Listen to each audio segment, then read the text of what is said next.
Bakbakan ng undefeated, magaganap na NXT versus Signal. Ngayong ang araw ng mga puso ang laban at ating pag-uusapan saan ang venue at saan mapapanood. At bibigyan natin ng konting preview ang game before the laban. Kaya before that guys, please naman, huwag niyong kalimutan mag-like, comment, subscribe, and pa-hit the notification bell for more PVL UAAP updates. Maraming salamat sa support and guys, please pa-avail naman ang ating product niya sa baba, mura na at maganda. Thank you very much and God bless.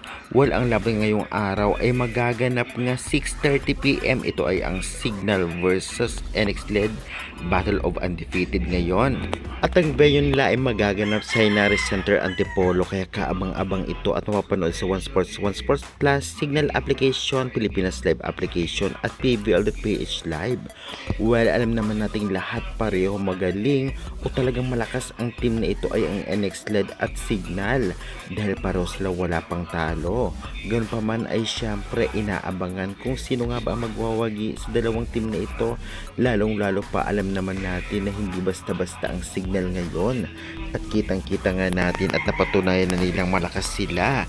At syempre ngayon ang NXT ay tinitiyak na hindi dapat magpakampante sa lakas ng Signal dahil kahit noon pa ay nahihirapan talaga sila laban dito. Alam naman natin lahat kasi sa NXT ay karamihan ay ginamit sa Petrogas Angels na as of now ay disband at ngayon ay halos persig sa kanila ay nasa NXT. Kaya naman masasabi natin na napakalakas ng ngayon ng NXT Chameleon at baka mabigyan ng podium finish ngayon ang NXT kung sakali man na tuloy-tuloy ang nilalaro nila ngayon.